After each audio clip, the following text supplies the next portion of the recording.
پاکستان کی تاریخی عمارتوں میں ٹھٹھہ کی جامع مسجد شاہ جہاں مغلیہ دور کا تعمیراتی شاہکار سمجھی جاتی ہے۔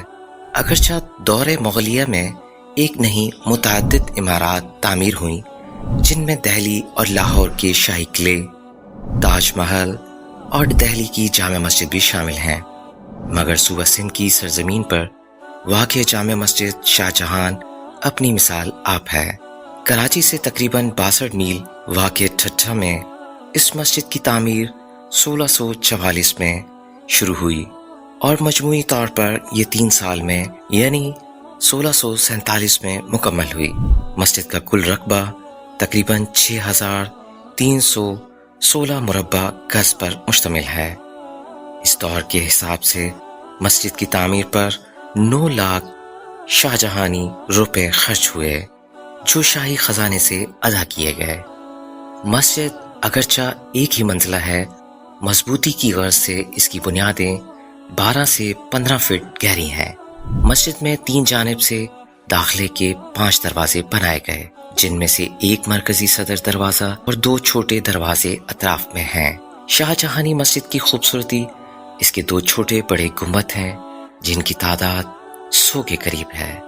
مسجد کے اندر سے ان گنبدوں کو دیکھا جائے تو ان کے در ایک لائن میں اور ترتیب کے اعتبار سے بہت دلکش لگتے ہیں۔ چکور گنبد سرخ اور سفید پتھروں سے بنائے گئے ہیں۔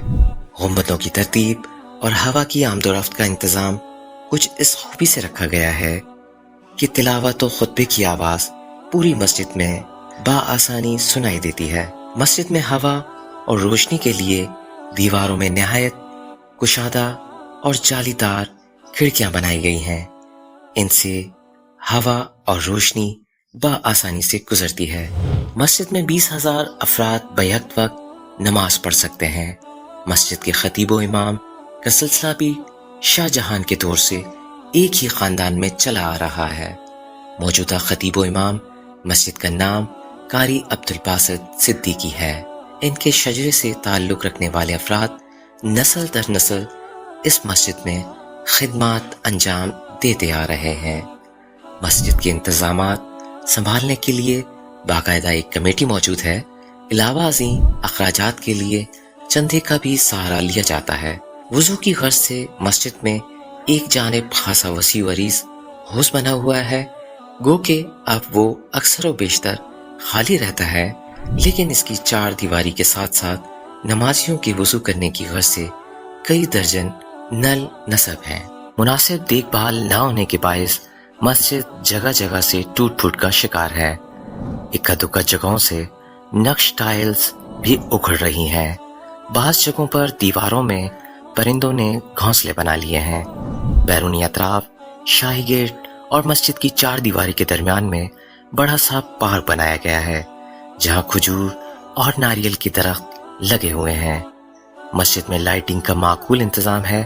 پبلک ایڈریس سسٹم اور لاؤڈ اسپیکر بھی نصب کیا گیا ہے۔ مسجد کے صحن میں ایک پتھر کی جائے نماز بھی تعمیر کی گئی ہے، جس کے کناروں پر نقش و نگار کند ہیں۔ مسجد میں جا بجا نیلے اور سفید رنگ کے نقش و نگار والے بڑے بڑے ٹائلز نصب کیے گئے ہیں۔ کچھ ٹائل خاکی جبکہ براؤن اور کچھ دیگر رنگوں کے بھی ہیں۔ یہ مسجد کی خوبصورتی بڑھاتے ہیں۔ مسجد کا ممبر اور اس کے چاروں کونوں پر خاص اہتمام اور ڈیزائن کے ساتھ ٹائل جڑے ہوئے ہیں، جو نہایت قدیم ہونے کے باوجود آج بھی مسجد کی خوبصورتی میں اضافہ کیے ہوئے ہیں۔ مسجد کے تینوں جانب مقامی آبادی کے جدید انداز کے مکانات موجود ہیں، جبکہ دائیں جانب والے دروازے کے اوپر اتفاق سے 3 گنبد ایک ہی لائن میں موجود ہیں، جو ماضی قریب اور جدید زمانوں کے تعمیراتی فرق کا جیتا جاگتا اور بہت بڑا واضح ثبوت ہے۔